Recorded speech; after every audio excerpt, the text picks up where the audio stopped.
할렐루야, 감사합니다. 목요 성경 공부, 오늘은 사도행전 우리가 9장을 공부하겠습니다.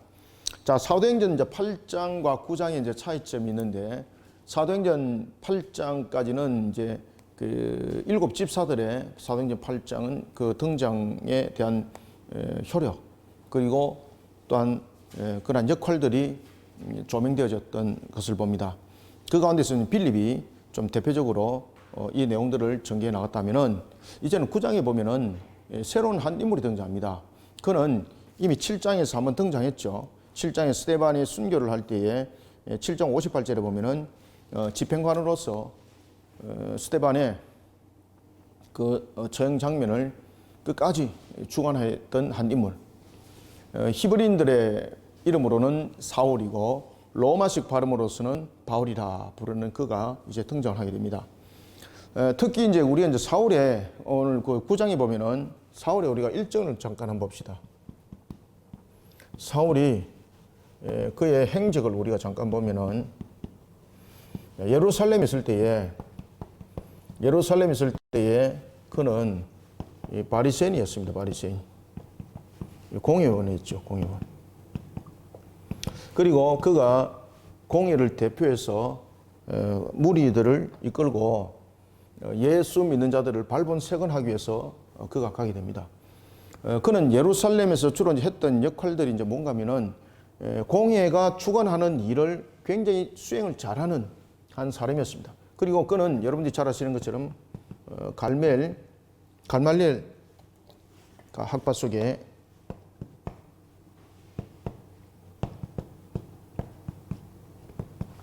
속에 있던 사람이었습니다. 그런 그가 다메섹으로 갑니다.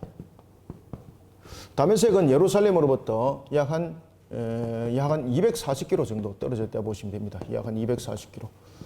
그 당시에 사람들의 이런 어떤 그 여행의 통로적인 개념으로 보면은 240km 정도가 되면은 4일 내지 한 6일 정도 걸리는 여행 코스다, 이렇게 이제 볼 수가 있겠습니다. 이런 다메섹을 그가 가게 되었을 때에는 개인적인 신분으로 가는 것이 아니죠.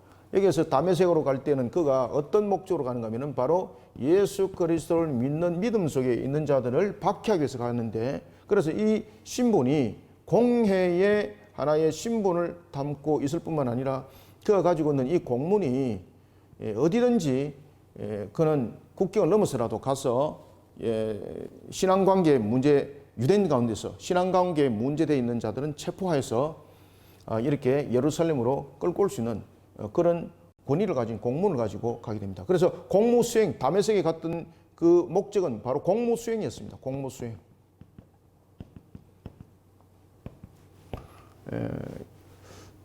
공회로부터 일어났던 일들을 수행하기 위해서 공무수행차 그가 가게 되는 겁니다. 그러니까 그가 공회원으로서 공회에 일어났던 일들의 공무수행을 할 정도로 신을 얻었다는 이야기입니다. 그죠?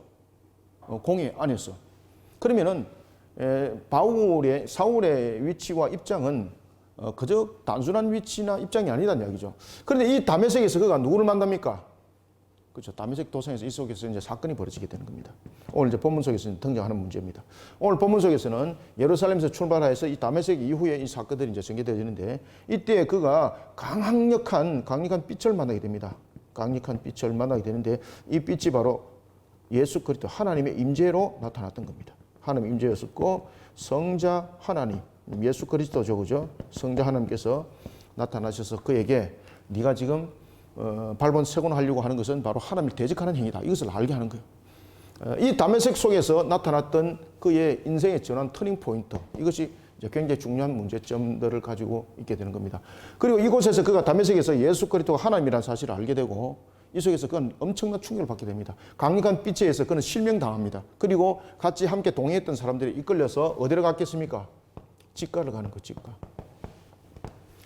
이 직가 속에서는 그가 원래 다메섹과 직가는 자신이 예수를 믿는 자를 사로잡기 위해서 그의 업무 수행해야 될 장소인데, 사람들이 이끌려서 지금 이 속에 자신이 그냥 하나의 자신의 모습 속에서 회개 기간이 일어나는데, 이 속에서 3일의 회개 기간이 일어납니다. 다메섹에서 예수 그리스도가 하나님이라는 사실을 알고 자신이 박해하려고 했던 그분이 하나님이라는 사실을 알고 하나님 앞에 그가 오히려 배반된 행위를 했지 않습니까? 그러니까 살아날 길이 없는 거죠. 그러면서 자신이 지금까지 공회 속에서 배워왔던 것이 얼마큼 헛된 것이라는 것을 알았던 그에게 얼마나 낙담이 됐겠습니까? 그래서 그가 직가에서 3일이라는 회개 기간 속에서 하나님께서 그에게 한 환상을 보여줍니다. 그 환상은 뭔가 하면은 아나니아라는 사람이 그를 안수하여서 자신을 회복시키는 것을 환상 중에서 보게 됩니다. 놀랄 사실은 이 환상을 동일하게 아나니아가 봅니다. 동시간에 사도 바울은 직가에서 3일 동안 회개하면서 하나님께서 환상을 통해서 아나니아가 자신을 안수하여 낫게 하는 장면을 보이게 하고, 그 다음에 예수님께서 직접 나타나셔서 아나니아에게 뭐라고 말하는가 하면은 네가 직가에 있는 사울이라 일컫는 자에게 가서 무엇을 하라 그러겠습니까? 안수하여라.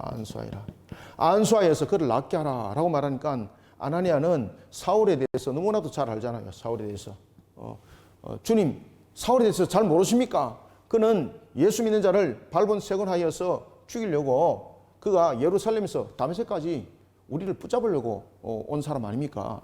그 당시에 다메섹에서 국경을 넘어서서 업무를 집행할 수 있는 것은 공회의 공문을 반드시 들고 있어야 됩니다. 공회의 공문을 들고 있을 때는 종교적 문제가 되었을 때는 국경을 넘어서라도 그 효력을 발할 수가 있었습니다. 아시겠습니까? 쉽게 말하면 체포권을 가지고 있는 거예요. 그렇기 때문에 이 공무 수행의 이 자리와 위치가 굉장히 중요하다는 것입니다. 이 내용들을 아나니아가 알고 있는 거예요. 그때에 주님께서 말씀하시기를 뭐라고 말씀하시는가 하면 아니다. 내가 그를 무엇으로 쓸 것이다. 내가 그를 이방인의 사도로 쓸 것이라는 것을 아나니아에게 알게 하고, 그리고 아나니아가 사도 바울을 그 당시에는 이제 사울이죠, 그죠? 사울을 찾아가서 안수를 하게 됩니다. 자, 그리고 난 뒤에 이 직가에서 그가 이제 눈이 이제 회복이 됩니다. 이제 본문에 보면 오늘 그 내용들을 쭉 다루고 있거든요. 그러한 모습 속에서 그가 사울에게 나타났던 제일 먼저 반응이 무엇인가 하면은 그가 다메섹에서 무엇을 하겠습니까? 다메섹에서 복음을 전하게 됩니다.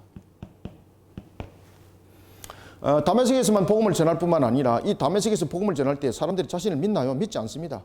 복음을 전가하는 그런 속에 그가 사명 사역을 하면서 그가 한 장소에 이르게 되는데 지금 갈라디아서 한번 볼까요? 나중에 뒤에서 한번 보겠습니다만은 갈라디아서 1장 18절입니까? 제가 배우고 있는 것은 1장 18절 같은데. 오케이, 맞네. 1장 18절. 예. 1장 18절에 보면은 그 후, 여기서 그 후라는 것은 이 다메섹 직가에서 일어났고 다메섹에서 복음 전하고 이런 내용들을 지금 담고 있는 겁니다. 이 다메섹 사건과 이 연결. 그래서 갈라디아서 1장 18절에 보면 그 후 3년 만에라는 것은 지금 다메섹을 떠나서 그가 어디로 갔다는 이야기입니까? 그가 3년이라는 것은 아라비아에 갔다는 이야기, 아라비아. 그래서 갈라디아서 1장 18절에 보면은 갈라디아서 1장 18절에 보면은 아라비아에서 그가 얼마 머물렀다고 이야기를 하고 있습니까? 3년. 이 갈라디아서를 통해서 이제 그 이야기를 하는 겁니다. 그가 3년 동안 예수님께서 제자들을 가르쳤던 그 기간만큼 그를 가르치는 거예요. 그런데 여러분들 보세요. 예수님께서 12제자들을 3년 가르치지 않습니까? 예수님께서 12제자를 3년 가르치는 것과 사도 바울을 이때는 사울입니다. 사울을 3년 가르치는 것 누가 더 많이 배웠을까요? 예? 누가 더 많이 배웠을까요? 사울입니다. 사울. 자, 시간적 측면에도 보면은 사울이 더 많은 3년이라는 시간을 그냥 공부하는 기간으로 다 잡았습니다. 그 다음 두 번째, 사울은 어떤 사람입니까? 성경을 그냥 통째로 외우고 있는 사람입니다. 이 사람은. 갈말리엘로부터 그는 유대 율법 사회 속에서도 인정받는 갈말리엘, 그죠? 모든 학파 중에서 양대 산미라고 일컬을 수 있는 갈말리엘, 그로부터 수제자, 그죠? 인정받는 수제자. 그리고 공회로부터 인정받는 자. 여러분들, 예수님의 가르침을 받았던, 그러니까 가룟 유다를 뺀 11명과 사도 바울 속에서 만약에 성경 시험을 친다면 누가 1등 할까요?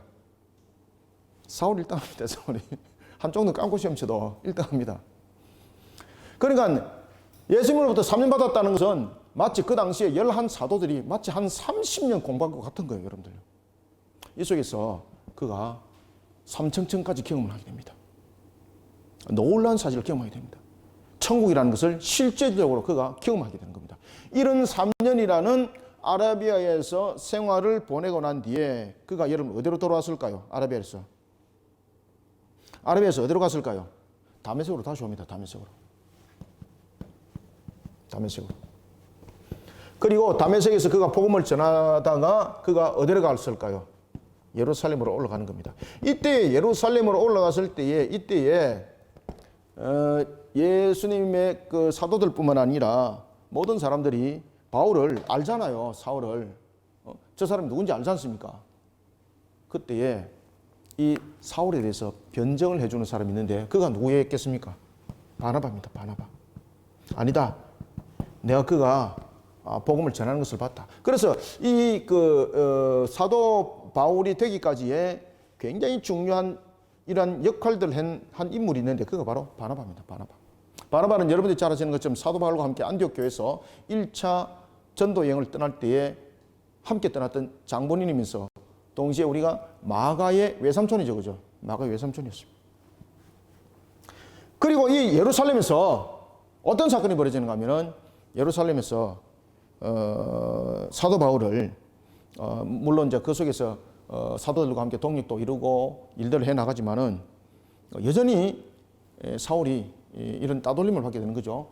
그러면서 이제 사도 바울이 어디를 가게 되는가 하면 자기 신의 고향으로 다시 돌아갑니다. 다소로 돌아갑니다. 다소는 굉장히 중요한 도시거든요. 다소로 돌아갑니다. 여기에서 굉장히 중요한 터닝 포인트가 이 속에서 또 세워집니다. 자, 사도 바울은 두 가지의 터닝 포인트가 생기는데 하나는 다메섹이고 물론 여기 이제 아라비아라는 부분들이 터닝 포인트가 있습니다. 다메섹과 아라비아를 함께 묶어 본다면 또 하나의 터닝 포인트는 바로 다소입니다. 이 다소에서 그의 신학적 정립이 완전히 완성이 됩니다. 형성이 됩니다. 이 다소에서 자신의 고향에서 이 자신의 고향에서 신학적 부분들이 완전히 형성이 되고 이 속에서 탄탄한 모습들이 만들어지는 겁니다. 그리고 그가 다소에 있는 그를 다시 불러러 간 사람이 누굴까요? 바나바입니다. 바나바. 그리고 이제 이 다소에서 그가 부름을 받는데 그곳이 바로 어디겠습니까? 안디옥입니다. 여기에서부터 이제 사울이 그 이름이 그렇죠. 바울로서 로마 이름의 발음이죠. 그죠? 사울은 히브리 방식에서 부르는 이름이고 이름이 바뀐 것 아닙니다. 바울은 로마 방식으로 바울이 원래 시민권을 로마 시민권을 나면서부터 시민권을 가지고 있지 않습니까? 그 로마 시민권으로 등록할 때는 바울로 등록한 거죠, 이게.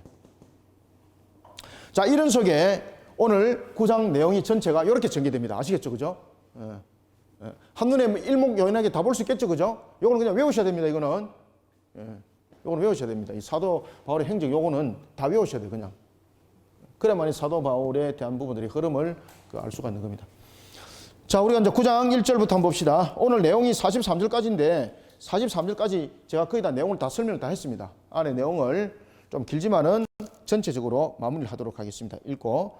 자, 1절 사울이 주의 제자들에게 대하여 여전히 위협과 살기가 등등하여 대제사장에 가서 자, 여기서 공회원으로서 그가 역할들이 어떻게 비춰지고 있는가를 설명합니다. 2절 다메섹 여러 회당에 자, 그 당시에는 이제 그 유대 사회에서만이 회당이 있는 것이 아니라 그 당시에 이제 유대인들이 여러 지역에 흩어져 살았지 않습니까? 흩어져 살았던 부분에 대해서 예루살렘 성전은 그들로부터 멀어지고 그런 측면에서 그들이 신앙을 지켜나가는 하나의 구심점인 장소가 만들어지기 시작했습니다. 그것이 바로 무엇입니까?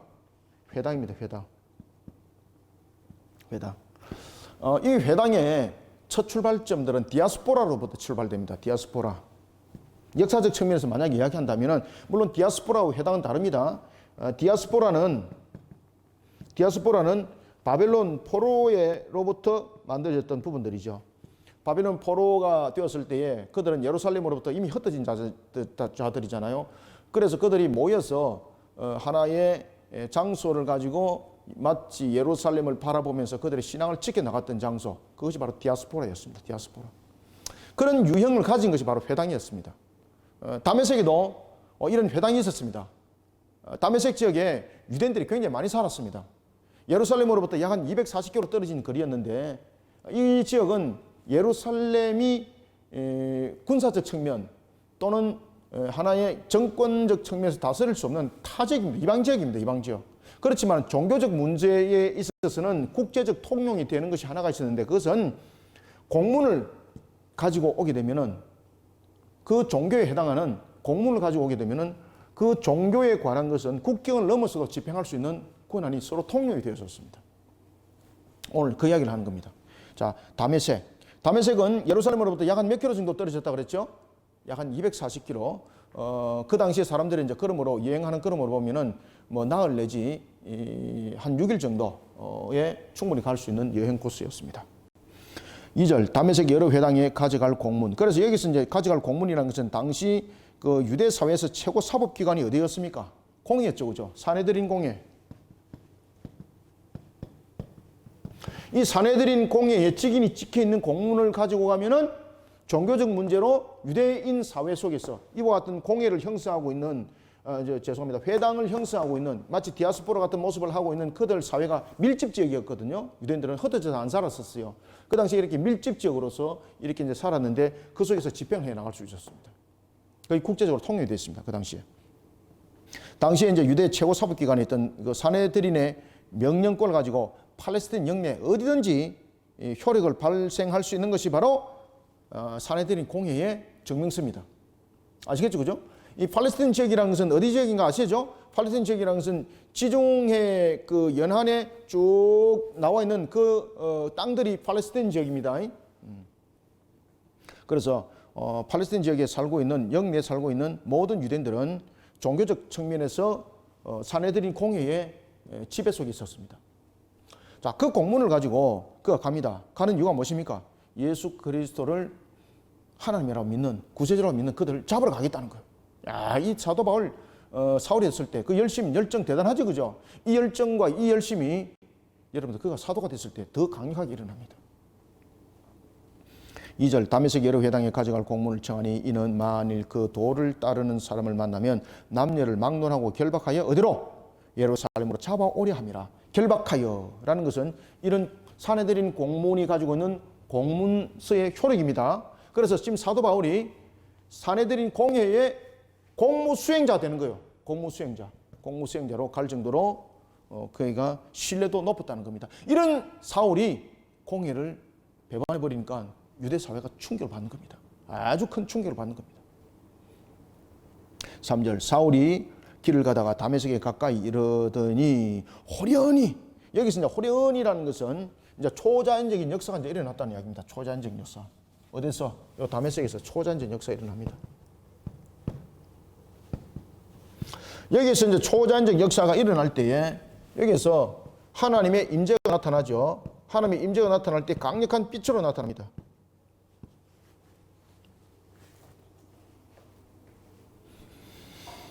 하늘로부터 빛이 그를 둘러 비치는지라. 4절 땅에 엎드려져 들음에, 그러니까 이 강력한 빛에 의해서 그가 엎드려지는 자가 되었다. 쓰러지는 자가 되었다. 그 강력한 빛에 의해서 그가 그 빛의 임재 속에 그는 완전히 사로잡힌 자가 되었다. 이 말입니다. 그때에 분명히 호련히 하늘로부터 소리가 들리는데 사람들도 그 소리를 듣습니다. 아시겠습니까? 근데 사도 바울이 듣는 소리와 지금 여러 사람들이 듣는 내용이 다릅니다. 여러 사람들은 그냥 큰 소리가, 예를 들면 하늘에서 쾅 이런 소리 들리잖아요. 쾅, 그죠? 근데 일반 사람들은 쾅 이 소리만 듣는 거예요. 근데 사도 바울은 쾅 이 소리가 아니라 어떤 소리, 쾅이라는 것은 전체적인 언어를 합성한 거예요. 합성한 거. 아시겠습니까? 그러니까 모든 사람들이 소리를 듣는데 사도 바울이 듣는 소리와 다른 사람이 듣는 소리가 달라요. 다른 사람들은 그냥 쾅 소리만 듣는 거예요. 하늘로부터. 그런데 사도 바울은 그 쾅 소리가 사실은 하나님께서 들려주는 음성이었어요. 그 음성이 무엇이었습니까? 사울아 사울아 네가 어찌하여 나를 박해하냐, 이 음성이었어요. 이 음성이 사울에게는 들려졌고 다른 사람에게는 그냥 하나의 쾅, 예를 들면 쾅 이 소리만 들렸던 거예요. 땅에 엎드려져 들으며 소리가 있어 이르시되 사울아 사울아 네가 어찌하여 나를 박해하느냐 하시거늘 5절 대답하되 주여 누구시나이까 이르시되 나는 네가 박해하는 누구다 예수라. 자, 사도 바울은 강력한 빛의 임재가 있었습니다. 그리고 하늘로부터 들려지는 음성이 있었습니다. 그러면 사도 바울은 여러분이 잘 아시는 것처럼 율법의 능력한 자였고 하나님에 관해서 누구보다 잘 알고 있는 사람이죠. 그러면 하나님의 임재함에 대해서도 그가 많이 경험을 했고 또한 알고 있는 것이죠. 그러면 이 소리는 하나님의 임재라는 것을 그가 알고 있었습니다. 그래서 여기서 뉘시나이까라는 부분들은 전혀 알지 못하는 부분들 속에서 들려진 것이 아니죠. 대답하되 주여 누구시나이까 이르시되 나는 네가 박해하는 예수라. 여기서 사도 바울이 자신의 지금까지 알아왔던 것들, 자신이 다메섹에 있는 사람들을 사로잡으려고 했던 이 문제가 하나님 앞에 대적된 행위라는 것을 알게 되는 겁니다. 그래서 큰 충격을 받는 거예요. 너는 일어나 시내로 들어가라. 그래서 나는 네가 박해하는 예수라. 이 과정을 통해서 지금 이 단편적으로 한 절만 나와 있는데 이 속에서 사도 바울에게 성령의 영을 통해서 예수가 누구라는 것을 깨달아 알게 하는 겁니까? 예수가 바로 하나님이라는 사실을 사도 바울이 지금 알게 하는 장면입니다. 이 장면들은 이제 축약적 부분에서 이 내용들이 나타나는 겁니다. 그래서 6절에 보면 너는 일어나 시내로 들어가라. 네가 행할 것을 네게 이를 자가 있느니라 하시니 7절 같이 가던 사람들은 뭐만 들었더라? 소리만 듣고 방금 제가 말씀드렸던 것처럼 분명히 같이 간 사람도 소리는 들었어요. 근데 그 사람들의 소리는 무슨 소리였어요? 그냥 하늘에서 쾅 하는 정도 소리였어요. 근데 사도 바울은 그것이 풀어져서 자신에게 들려졌던 거예요. 아시겠죠? 그죠? 아무도 보지 못하여, 여기서 아무도 보지 못하여라는 것은 강력한 그 빛의 광채로 인하여서 자신의 눈이 멀어져 버렸다는 이야기입니다. 실명됐다는 얘기예요. 실명. 소리만 듣고 아무도 보지 못하여 말을 못하고 서 있더라. 여기서 말을 못하고 서 있는 것은 엄청난 충격을 받았다는 거예요. 엄청난 충격. 아시겠죠? 지금 여기서 받은 충격은 자신이 지금까지 알아왔던 이 부분들이 얼마나 잘못된지를 지금 알고 난 뒤에 엄청난 충격 속에서 그가 마치 공한 상태에 놓여지는 것처럼 엄청난 충격 속에 그가 놓여지게 됐던 것입니다.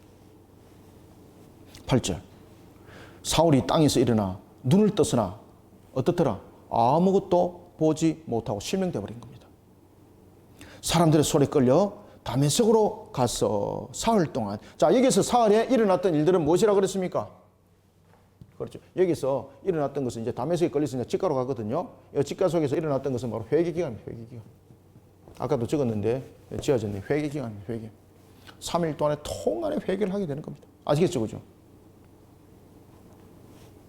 사흘 동안 첫 번째 보지 못하고 먹지 못하고 마시지 아니하고 그가 왜 보지 못하는 것은 지금 실명되기 때문에 못 보는 거잖아요.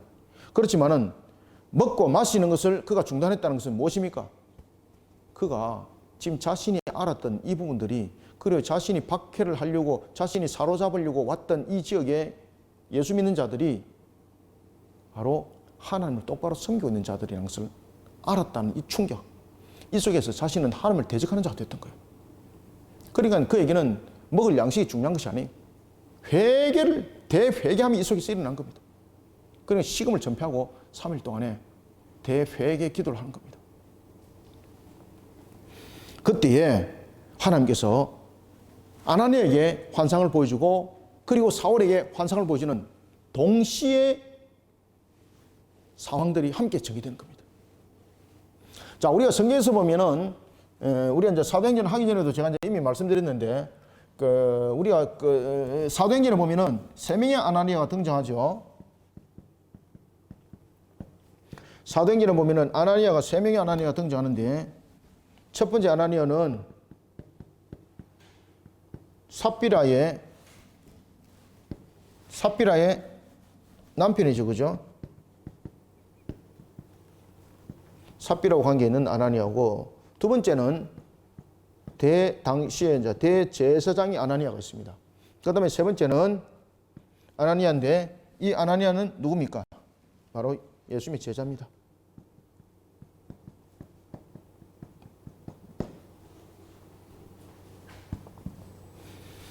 자, 아나니아에게 그리고 사울에게 주님께서 동시에 나타납니다.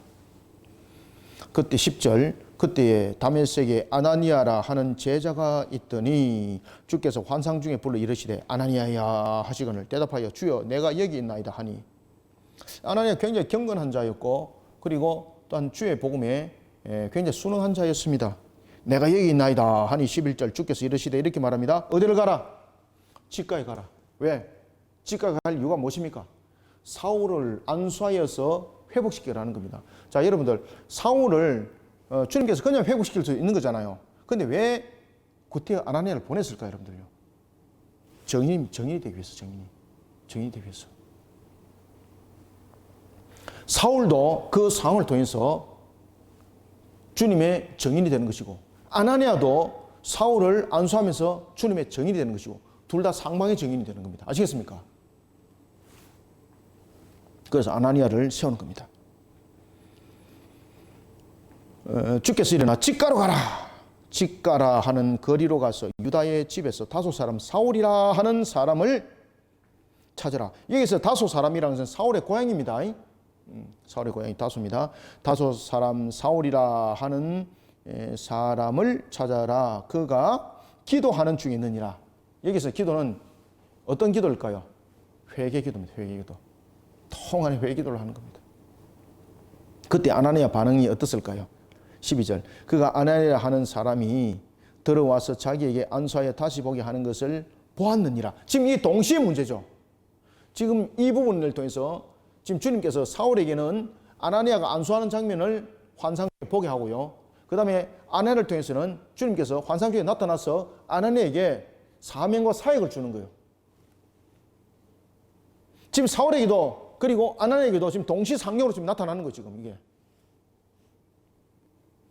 그래서 지금 사울이 환상 중에서 12절 아나니아를 하는 사람이 자신에게 들어와서 자신에게 안수하고 그리고 자신이 다시 보게 되는 것을 환상 중에 지금 보고 있다. 네가 거기에서 이 환상이 반드시 맞다는 것을 네가 가서 직접 안수해라. 그 정인이 되는 거예요. 서로 정인.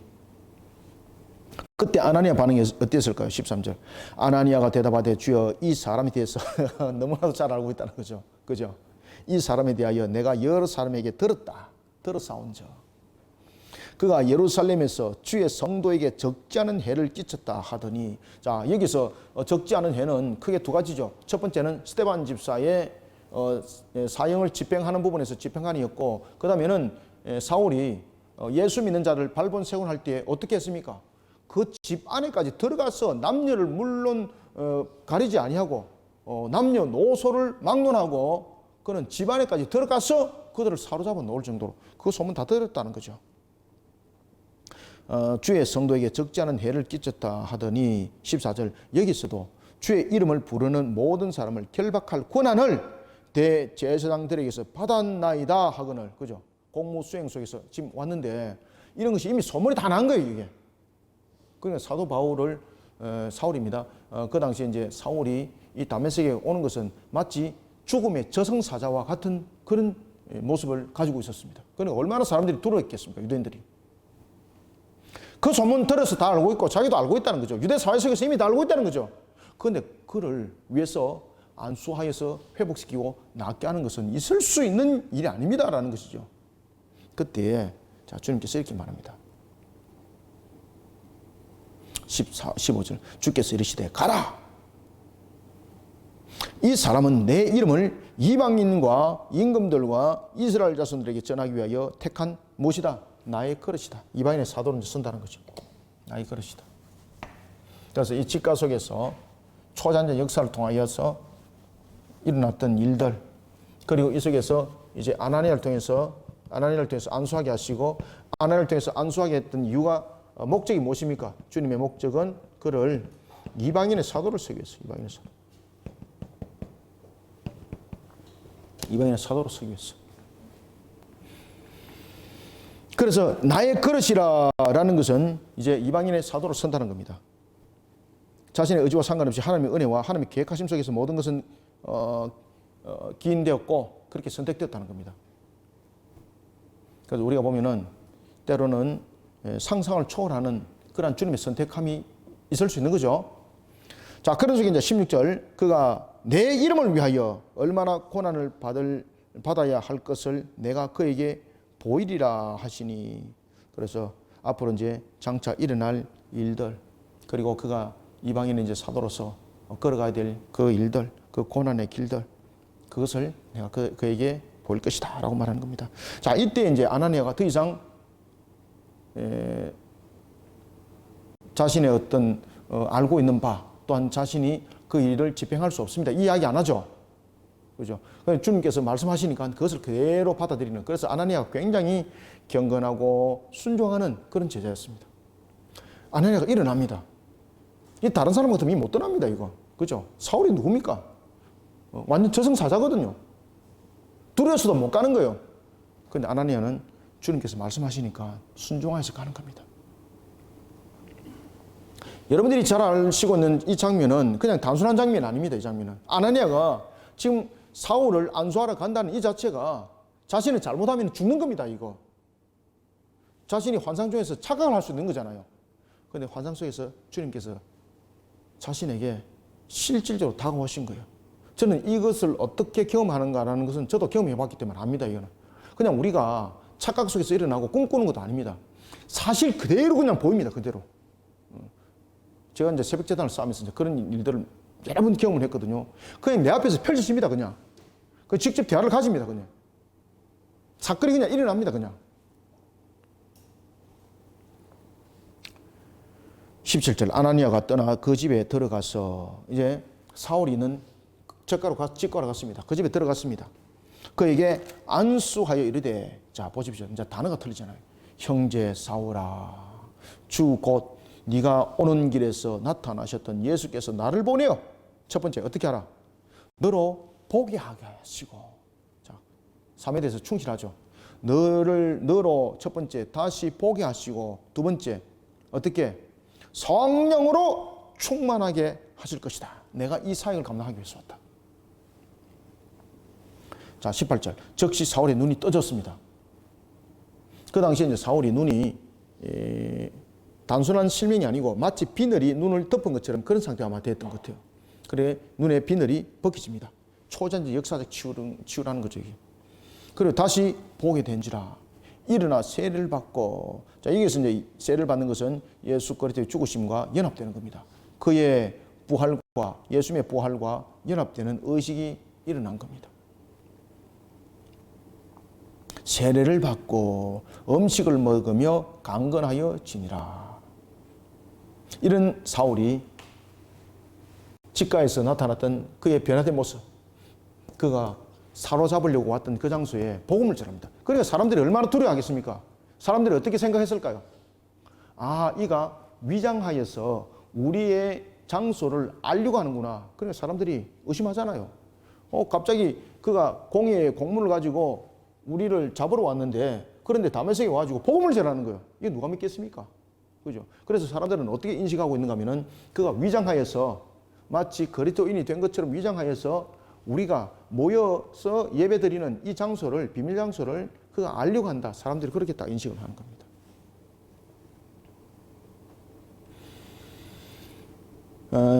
사울이 다메섹에 있는 제자들과 함께 며칠 있을 새 20절, 즉시 각 회당에서 예수가 하나님의 아들이심을 전파하니, 아나니아를 통해서 영적으로 충만해졌습니다. 그가 영적으로 회복되었습니다. 이런 속에 그가 다메섹에서 나타나서 제자들과 함께 며칠간 있었습니다. 여기서 이제 제자들이라는 것은 사도들이 아닙니다. 여기서 제자들이라는 것은 예수 그리스도의 복음 안에 있는 자들을 제자들이라고 말하는 거예요. 그러니까 그들과 함께 있으면서 그가 어디 가서 가르칩니까? 지금 어디 가서 복음을 전합니까? 회당. 여러분들 감히 회당에 들어가서 이 복음을 전할 수 있는 그런 용기와 그런 담대함이 아무도 없었습니다. 누가 이 회당에 들어가서 복음을 전한단 말입니까? 그가 회당에 들어가는 겁니다. 그래서 성령 충만이 무엇을 말하는지를 우리에게 설명을 해주고 있습니다. 성령 충만. 베드로도 여러분 성령 충만이 이루어졌을 때 그의 입술을 통해서 전거대 때에 3,000명의 회개가 일어난 것이 역사 속에서 증명됐지 않습니까? 성령 충만함에 이르렀던 오늘 본문에 나타나고 있는 사울, 그가 회당에서 예수가 하나님의 아들이심을 전하는데 사람들이 특히 사울을 아는 사람들이 완전히 그냥 공황 상태가 되는 겁니다. 이 사람이 도대체 뭘 하자는 거냐? 위장이냐? 아니면 진짜 정신병 걸린 것이냐? 충격이 오는 겁니다. 21절 듣는 사람이 다 놀라 말하되 이 사람이 예루살렘에서 이 이름을 부르는 사람을 멸하려던 자가 아니냐. 그죠? 여기 온 것도 그들을 결박하여 대제사장들에게 끌어가고자 함이 아니냐 하더라. 사울은 힘을 더 얻어 예수를 그리스도라 증언하여 다메섹에 사는 유대인들을 당혹하게 하니라. 아멘. 다메섹에 사는 사람들이 혼돈이 일어나는 거예요. 이러면서 이제 여러 날 지났다. 여기서 여러분 여러 날이라는 것은 뭐 단순한 어떤 뭐 며칠, 하루 이틀 이게 아닙니다. 여기서 이제 여러 날이 지났다라는 것은 우리가 이제 앞에 이제 봤던 이 아라비아 사건 있죠, 그죠?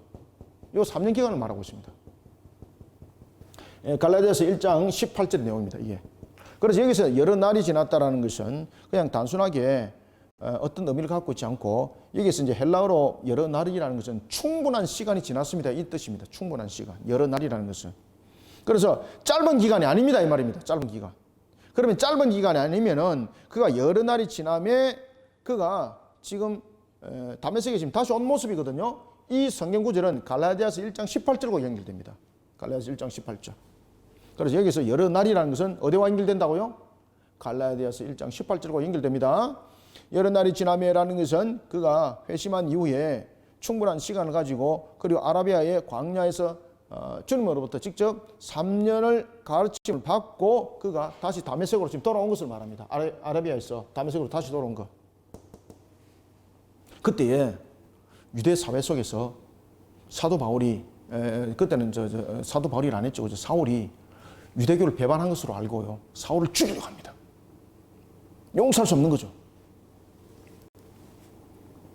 그래서 사울이 광주리에 담겨서 야반도주하지 않을 수가 없는 겁니다. 왜냐하면 유대 사회 속에서 유대교를 배반했다는 거죠. 그래서 사울을 죽이려고 하는 그런 세력들이 등장하기 시작합니다.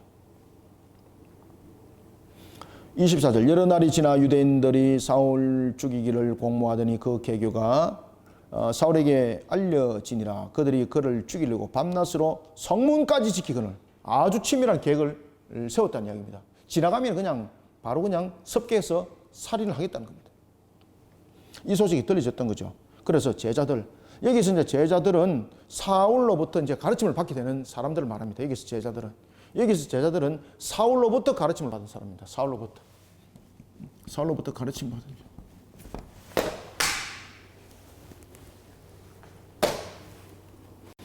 사울로부터 가르침 받았던 사람들이 밤에 사울을 광주리에 담습니다. 광주리에 담았다는 것은 위장을 했다는 이야기죠.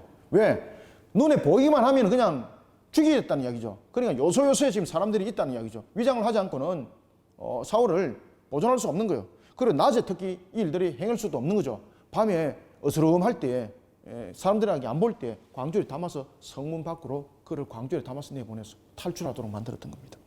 광주리에 담아 성벽에서 달아서 달아내리니라. 그래서 사울이 그리고 난 뒤에 사울이 여러분 어디 갔겠습니까? 여기서 예루살렘에 간 겁니다. 예루살렘에. 그런데 예루살렘에 갔는데 예루살렘 또한 그가 너무나도 잘 알고 있는 곳이죠. 그죠? 다메섹보다도 더 자신을 잘 알려져 노출된 장소가 예루살렘이죠. 가말리엘로부터 그는 배움을 받았습니다. 그는 공예로부터 사내들인 공예로부터 인정을 받을 만한 그러한 하나의 사람이었습니다. 그죠? 그가 예루살렘에 갑니다. 다메섹의 소문을 예루살렘에서 들었겠죠. 그죠? 한 나흘 내지 6일 정도 되는 거리에 사람들이 공에다가 이 사실을 보고를 했던 거죠. 예루살렘에 갑니다.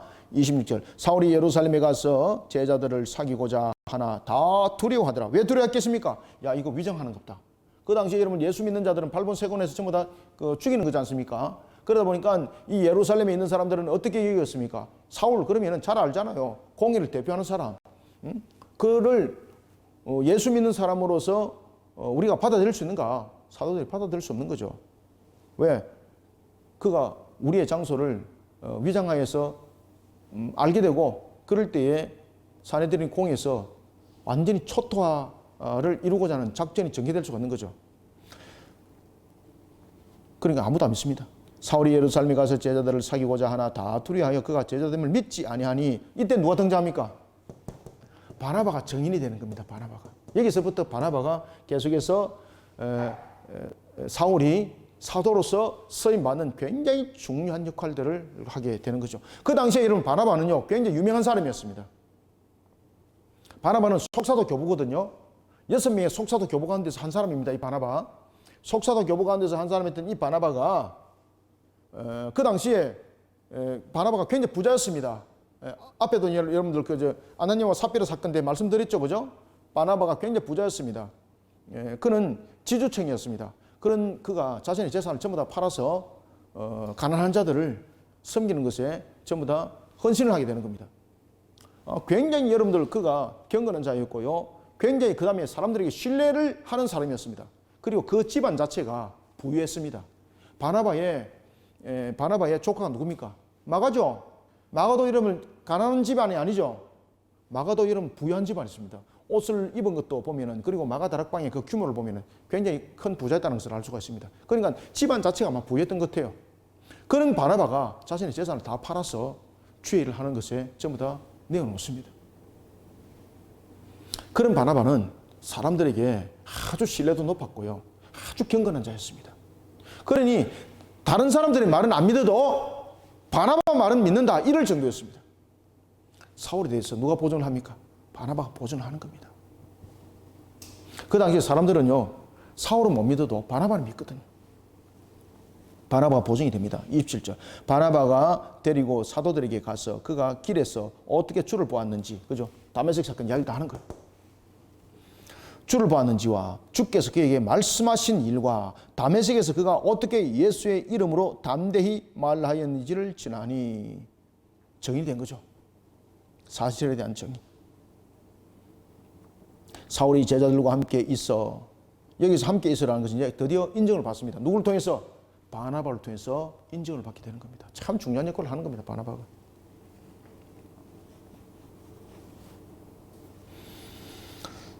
어, 28절. 사울이 제자들과 함께 있어 예루살렘에 출입하며 또 주 예수의 이름으로 담대히 말하고 헬라파 유대인들과 함께 말하며 변론하니 그 사람들이 죽이려고 힘쓰거늘. 아멘.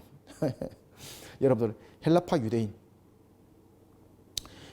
이 당시에 여러분 헬라파 유대인들은 어떤 사람이었을까요, 여러분들요? 굉장히 토론과 논쟁하기를 좋아하는 사람들이었습니다. 여기서 헬라파 유대인들은 유대교를 믿는 사람들인데 굉장히 철학적 부분에도 굉장히 그들이 탁월했습니다. 그런데 이들과 논쟁 속에서 사도 바울이 밀렸다 안 밀렸다? 안 밀리는 겁니다, 여러분들요. 사도 바울은 여러분들이 잘 아시는 것처럼 아주 공부를 많이 한 사람, 철학적 공부뿐만 아니라 여러 가지 부분에서 뛰어난 부분들의 그 학식을 함께 쌓았던 사람입니다. 사도 바울은 여러분들 플라톤 철학에도 매우 뛰어납니다. 아시겠습니까? 그렇기 때문에 에피쿠로스 학파와 스토아 학파들과 논쟁을 벌립니다. 그는 소크라테스 철학에 대해서도 굉장히 그가 밝은 사람이었습니다. 전도를 할 때 에피쿠로스 학파와 스토아 학파는 여러분들이 이제 잘 아시는 것처럼 이제 소크라테스의 그 가르침 속에서 파생되었던 하나의, 플라톤은 소크라테스의 제자였지만은 그 당시에 일어났던, 형성되었던 것이 바로 에피쿠로스 학파와 스토아 학파들이거든요. 그렇기 때문에 에피쿠로스 학파와 스토아 학파와 이야기를 하려면은 소크라테스에 대한 철학을 여러분 알아야 되는 거예요. 그런가 하면은 또 그 이전에 이제 피타고라스에 관한 그런 철학들을 이미 알아야 되는 것이죠. 그래서 사도 바울이 아주 철학적으로도 능통한 자였습니다. 그런데 그 당시 유대 사회 속에서는, 초대 교회 속에서는 플라톤 철학이 굉장히 영향력을 많이 끼쳤습니다. 그래서 플라톤 철학들이 굉장히 영향력을 끼쳤기 때문에 영지주의가 이쪽에서 이제 발행이 되는 겁니다. 이런 철학적 부분에서 굉장히 뛰어났던 것이죠. 그런데 이런 헬라 철학을 가지고 있는 그런 유대교에 있는 자들과 논쟁을 벌였습니다. 이들은 논쟁을 굉장히 좋아합니다. 그런데 사도 바울에게 된다 안 된다? 그들은 집단을 이루는데 사울의 혼자의 변정에 감당이 안 되는 겁니다. 그러니 이들을 죽이려고 힘쓰더라. 30절. 형제들이 알고 가이사랴로 데리고 가서 다소로 보내니라. 사울이 위기에 봉착했습니다. 더 이상 사울이 이 예루살렘 지역에 뒀다가는 문제가 생기겠는 거죠. 그 그다음 계속해서 그런 문제점들이 또 생기다 보니까 복음을 전하는데도 방해가 되더라 안 되더라? 방해가 되는 거예요, 이게. 사울로 인해서 더욱더 유대 사회가 기독교를 향해서 박해가 거칠어지고 굉장히 조직화되고 이러니까 사울이 차라리 이적을 떠나는 것이 도움이 되는 거예요. 그래서 사울이 참 여기서도 쓰임받지 못하고 저기도 쓰임받지 못하고 굉장히 어중한 상태가 되어버렸습니다. 자신이 전했던 그 복음의 열정과 열심으로 인해서 오히려 기독교 사회가 굉장히 불안정한 상태에 놓이게 되는 겁니다. 그러니까 결정이 뭔가 하면은 바로 그가 그곳을 떠나는 겁니다. 형제들이 알고 가이사라로 데리고 내려가서 다소로 보내니라. 잠깐 다소 갔다 온나. 그러니까 쉽게 말하면은 그 피하는 그런 과정이 되는 겁니다. 그런데 이 다소에 보내졌던 이때에 사도 바울의 신학이 이 속에서 완전히 확립이 되는 터닝 포인트가 되는 겁니다. 자신의 고향에 돌아갑니다. 이 속에서 여러분들이 잘 아시는 이제 이신칭이라는 신학들이 이 속에서 완성이 됩니다. 이 속에서. 그러니까 하나님께서 지금 사울을 바울로서 서기 위한 이 과정을 보면은 참 굉장히 세밀하게 다가오고 있다는 것을 우리가 볼 수가 있습니다. 31절. 그리하여 온 유대와 갈릴리와 사마리아 교회가 평안하여, 그러니까 여러분 보시면은 이제 사울이 그곳을 이제 떠남으로써 그 유대 사회 속에서 일어났던 그런 이제 집중적 공격들이 조금 이렇게 완화된 거예요. 그러면서 이제 빌립의 사역들이 굉장히 또 중심적으로 많이 일어납니다. 그리고 또 빌립의 사역을 통해서 이 바울의 그 사울의 회심에 대한 내용들이 있지 않습니까? 이것이 증거물로서 쓰임을 받는 겁니다. 그래서 지금 사울은 이곳에 없고 다소에 있지만은 사울에 대한 그런 회심에 대한 부분들이 굉장히 중요한 증거물로서 복음의 하나의 도구로 사용되는 겁니다. 그러면서 빌립의 사역들이 굉장히 또 활성화되고, 자, 이러면서 온 유대와 갈릴리와 사마리아 교회가 평안하여 든든히 서가고 있더라. 서가고 주를 경외함과 성령의 위로로 진행하여 수가 더 많아지니라. 아멘. 그래서 여러분, 이 속에 계속해서 사울이 있었으면은 오히려 복음이 악량이 끝이게 되고, 악량은 아니지만은 복음에 더 어려움이 있었겠죠, 그죠? 그래서 잠시 대피시키는 것도 그것이 주님의 뜻이었는데, 그 더 중요한 것은 다소에 보내서 그로 하여금 이제는 복음을 전하는 데서 교리적 틀을 완전히 튼튼하게 만드는 계기가 이 다소 속에서 세워지게 되는 것입니다. 그래서 하나님께서 그를 다소로 보내는 거예요. 때로는 우리가 주님의 일을 열심히 하다가 보면은 때로는 마치 소외된 것처럼 다른 데로 옮겨집니다. 그런데 소외된 것이 아닙니다. 아시겠습니까? 그곳에서 잠잠하여서 신학을 만들어가고 그 중심을 세워나가는 겁니다. 그리고 자 32절, 그때에 베드로가 이제 사방에 두루 다닙니다. 베드로가 사방에 두루 다니다가 룻다에 사는 성도들에게도 내려갔더니, 룻다는 애굽에서 바벨론으로 가는 그런 무역로입니다. 그리고 이제 욥바에서 예루살렘으로 가는 하나의 교차점 위치입니다. 굉장히 중요한 위치죠. 룻다에 사는 성도들에게도 내려갔더니 거기서 누가 있더라? 에니아라 하는 사람을 만나며 그는 중풍병으로 침상 위에 누운 지 8해라. 8년 동안 그렇게 누웠다는 얘기죠. 34절. 베드로가 이르되 에니아야, 예수 그리스도께서 너를 낫게 하시니. 자, 여기서 이제 낫게 하시니라는 것은 현재형을 사용하고 있습니다. 이 나옴의 역사가 지금 일어났다라는 것을 의심하지 말라는 겁니다. 그러니 낫게 하시니라는 이 속에서 낫게 하는 도구가 여러분 믿음이라는 거예요. 믿음이. 항상 우리가 치료될 때는 믿음의 도구를 함께 동시에 사용합니다. 주님께서 낫게 하시니 일어나 네 자리를 정돈하라 한데 곧 일어나니 룻다와 사론에 사는 사람들이 다 그를 보고 주께로 돌아오니라. 이방인 선교가 점점 무르익어가고 있습니다. 이때에 또 이방인의 전도 사역들이 또 일어나는, 굉장히 활성화 일어났던 지역이 또 있습니다. 이 욥바라는 지역은 또 여러분들이 잘 아실 텐데, 다비다라는 그 도르가가 다비다입니다. 사울이 바울 두 이름으로 불려졌던 것처럼 과거에는 이렇게 한 사람이 두 이름으로 사용을 많이 했습니다. 여기서 다비다는 아람입니다. 아람어. 자, 요걸 지울게요. 다비다는 아람어로서 그렇게 불렸던 것이고, 그 다음에 도르가라는 것은 헬라어 이름입니다. 도르가. 36절에 나타나죠, 그죠? 도르가는 헬라어로서의 그의 이름입니다. 그래서 이게 동일한 이름입니다. 다비다는 아람어고 도르가는 헬라어로서 부르는 이름입니다. 요바에 이르러. 자, 요바는 여러분 예루살렘으로부터 약 한 60km. 요바는 우리가 잘 알고 있는 항구 도시죠. 요바. 항구 도시입니다. 예루살렘으로부터 약 한 60km 떨어진 지역이라 이래 보시면 됩니다.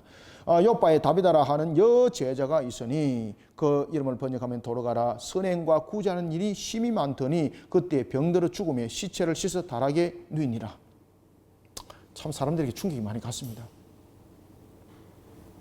38절. 룻다가 욥바에서 가까운지라.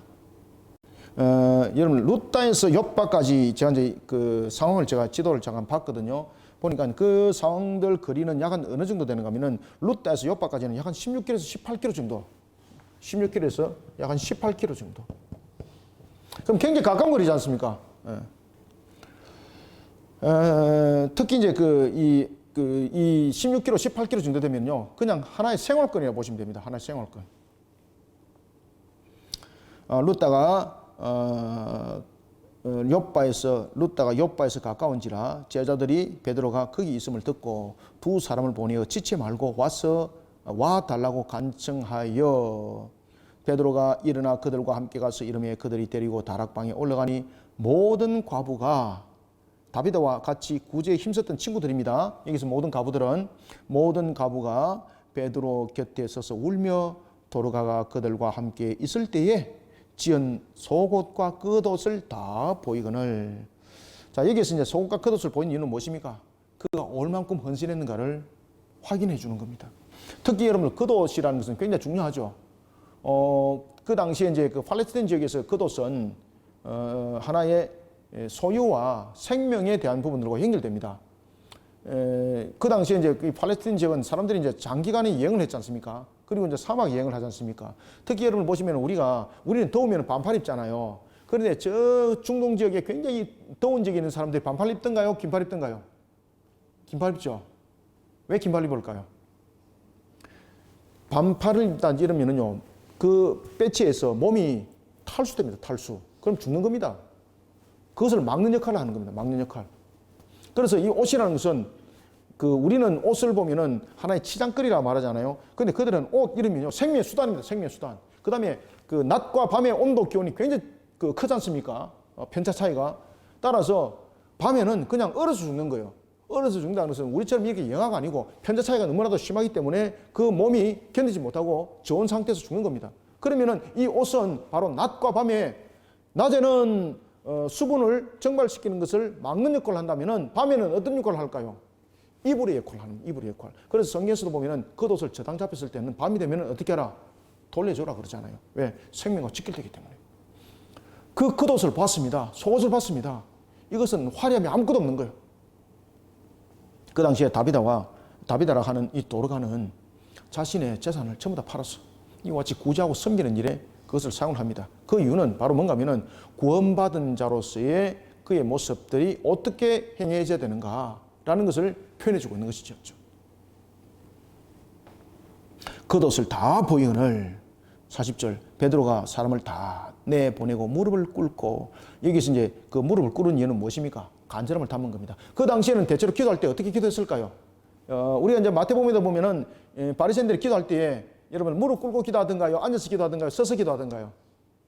서서. 그 당시 기도는 서서 두 손을 높여서 이렇게 소리내어서 기도하는 부분들이 대부분이었습니다.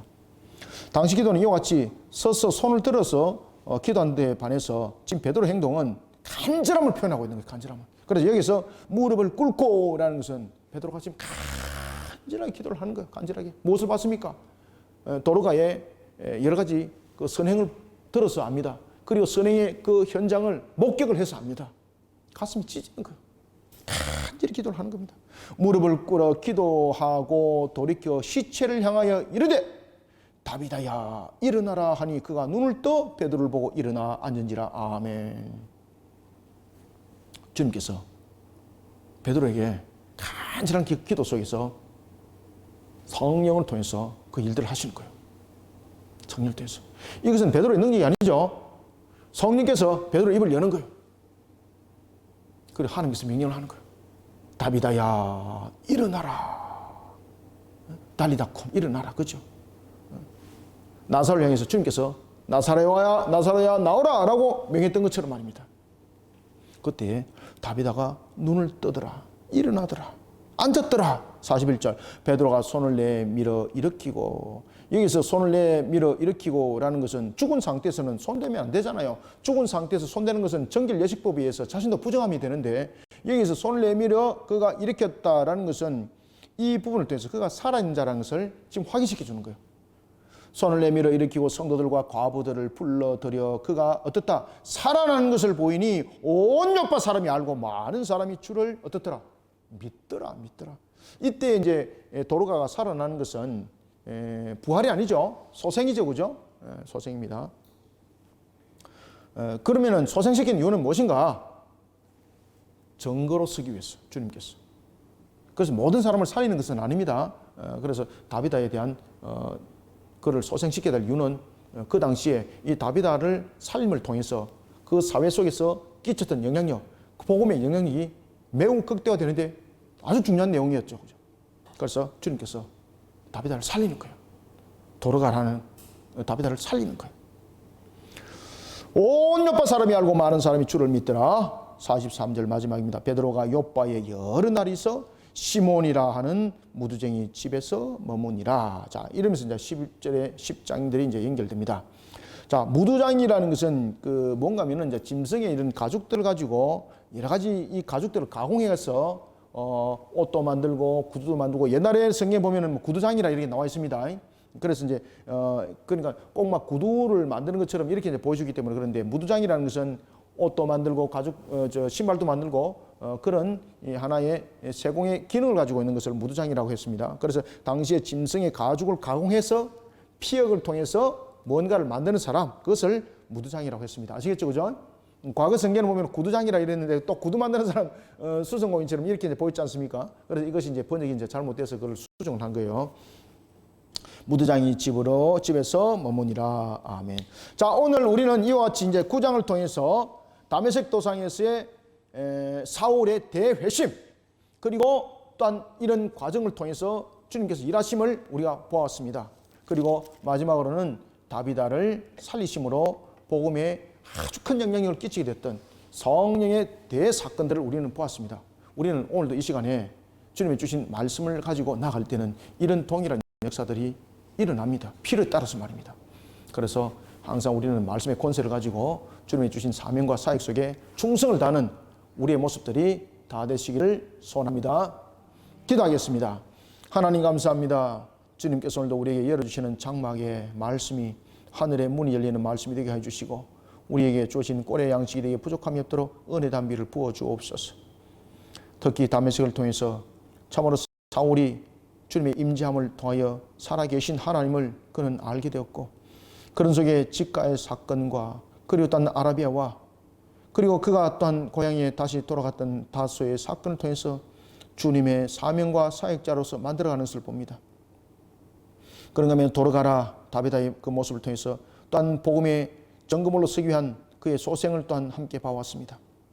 우리는 어떤 신비적 경향 속에 빠져서 이 본문들을 보는 것이 아니라 믿음의 눈으로 이 내용들을 바라보면서 하나님께서 일으켰던 역사, 주님의 나라를 건설하기 위해서 사용되었던 귀한 역사들이 우리에게 오늘도 어떻게 조명되어진지를 다시 한번 더 믿음으로 바라보게 하고 있습니다. 우리에게는 무엇보다 중요한 것은 말씀의 뜻을 세워나가는 것이오니, 말씀의 순종 속에 사명 사역을 감당하다가 주께서 필요한 것마다 모든 것 속에 때로는 초자연 역사로, 때로는 말씀의 권세로서 성령의 역사함이 일어날 줄 믿습니다. 우리는 다만 순종하는 자로서 주님의 사명을 감당하고자 하니 성령님 우리를 강한 손으로 붙잡아 주시고 주님의 말씀에 순복하는 자로 나가게 역사하여 주옵소서. 오늘도 주신 말씀이 우리 속에 하늘의 결실이 맺혀지기를 소망하며 예수님의 이름으로 기도드립나이다. 아멘.